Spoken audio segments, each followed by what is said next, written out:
के अच्छे कवि, झांसी के अच्छे कवि देवेंद्र नटखट जी ने कभी कहा था कि डर जाए जो आतंक से वो कलमकार नहीं है, और मोड़े जो मुख सत्य से वो अखबार नहीं है, और दुनिया का दुख दर्द जो कह नहीं पाया वो कुछ भी हो मगर वो पत्रकार नहीं है। इस लाइन के साथ मैं आज जिस मुद्दे पर बात करने जा रहा हूँ वो इस समय सोशल मीडिया, अखबारों में पूरी तरह से उछल रहा है। बहुत सारे मेरे दोस्तों ने मुझसे ये निवेदन किया कि मैं इस पर बात करूँ, हालांकि इच्छा मेरे अंदर भी थी, लेकिन कुछ व्यस्तताओं के कारण मैं पिछले 2-3 दिन से इस पर बात नहीं कर रहा। जो मुद्दा इस समय उबल रहा है वो मुद्दा संविदा का मामला है, जिस पर आज हम बात करने जा रहे हैं। आप देख रहे हैं पॉलिटिक्स एंड लिटरेचर टुगेदर और मैं हूं आपका दोस्त अनुपम पाठक। अभी जो उत्तर प्रदेश की सरकार है वो एक खाका तैयार कर रही है कि जो उत्तर प्रदेश में नौकरियां दी जाएंगी समूह ख और ग की, उसमें एक परिवर्तन करके 5 साल की संविदा जोड़ दी जाएगी, यानी शोषण का एक बढ़िया सा यंत्र जोड़ दिया जाएगा। हम लोगों में से बहुत सारे लोगों ने इतिहास में ब्रिटानिया सरकार ने जो लोगों पर जुल्म किए उसके बारे में पढ़ा होगा, हमने बाबा दादी की कहानियों में उसको सुना होगा, लेकिन हम में से बहुत सारे लोगों ने उसे देखा नहीं है कि वो अनुप्रायोगिक तौर पर किस तरह का था वो जुल्म। अगर आपको देखना है तो इस समय आप उत्तर प्रदेश में आ सकते हैं। बेरोजगारों के ऊपर लाठियां चलाना और जो जितने भी सरकारी नौकरियां हैं उसमें इस तरह के संविदा का प्रावधान कर देना ठीक उसी प्रकार के जुल्मी हुकूमत का एक उदाहरण है। सरकार को यह बात समझ में इसलिए भी नहीं आ रही है क्योंकि उनको तो 5 साल के लिए बना करके बिठा दिया जाता है। सबसे बड़ी संदेह वाली बात यह है कि हमारे जो प्रतिनिधि हैं जिनको हमने क्षेत्रों से अपने चुन चुन करके भेजा है वो इस बात पर मौन क्यों है, वो सवाल क्यों नहीं उठा रहे हैं। इसी के साथ साथ एक जो हमारे देश के जो लोकतंत्र है उसका जो चौथा स्तंभ है जिन्हें मेन स्ट्रीम मीडिया के नाम से आप जानते हैं, वो किस लिए मौन है, ये भी एक बहुत बड़ा सवाल है।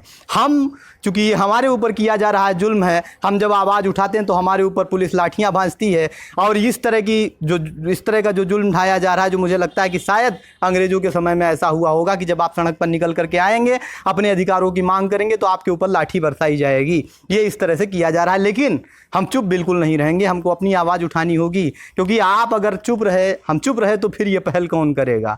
हम में से अगर लोग शांत रहे, क्योंकि आज तक ये नियम बना नहीं है, इसे बनाने की तैयारी की जा रही है, हम इस तरह से आवाज़ उठाएं, लोग जो सोशल मीडिया प्लेटफॉर्म्स हैं उनका प्रयोग करके, फेसबुक का प्रयोग करके, ट्विटर का प्रयोग करके जिस तरह से आवाज़ उठाएं कि सरकार को लगे कि अगर वो इस तरह का तानाशाही जो उसका रवैया है वो अपनाती है तो उसे उसका फल ज़रूर से भोगना पड़ेगा। जो उत्तर प्रदेश सरकार है उसमें जो सारे डिसीजन है वो जिस तरह से इस समय लिए जा रहे हैं, कहीं से किसी प्रकार से कुछ लगता नहीं है कि जो लोग प्रशासनिक क्षेत्र में हैं, जो लोग उसको कदम उठा रहे हैं, उनको किसी प्रकार का कोई प्रशासनिक अनुभव है या वो लोकतांत्रिक दृष्टि से काम करने की किसी भी प्रकार से सोच रहे हैं। तो ये जो 5 साल का संविदा है उसका हम सब मिल करके विरोध करें, और मैं तो व्यक्तिगत तौर पर इसका विरोध करता हूँ क्योंकि इसमें शोषण का जो पूरा का पूरा मापदंड अपनाया जाएगा।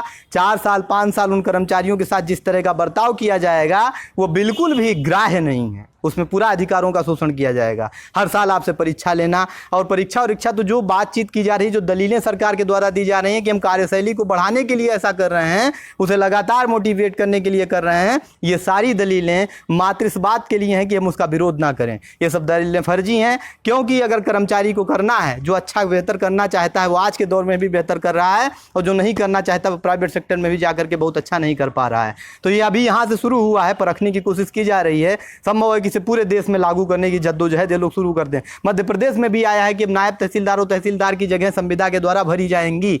तो हमें इस पर आवाज़ उठाने की ज़रूरत है। हम सब एकजुट होकर के जिस तरह से हमने रोजगार वाले मुद्दे पर आवाज़ उठाई है, इस पर भी हम आवाज़ उठाएं और डरे नहीं, क्योंकि अगर सब एकजुट हो जाएंगे तो सरकार इसमें कुछ नहीं कर पाएगी। कितने लोगों पर वो लाठियाँ बरसाएगी, क्या कर लेगी वो हमारा। तो हमको डरना नहीं है, तानाशाही सरकार के खिलाफ अपनी आवाज़ बुलंद करनी है। आज की वीडियो में बस इतना ही। हम आपको फिर मिलेंगे किसी नए मुद्दे के साथ, किसी नए विश्लेषण के साथ। तब तक आप देखते रहिए पॉलिटिक्स एंड लिटरेचर टुगेदर। जय हिंद।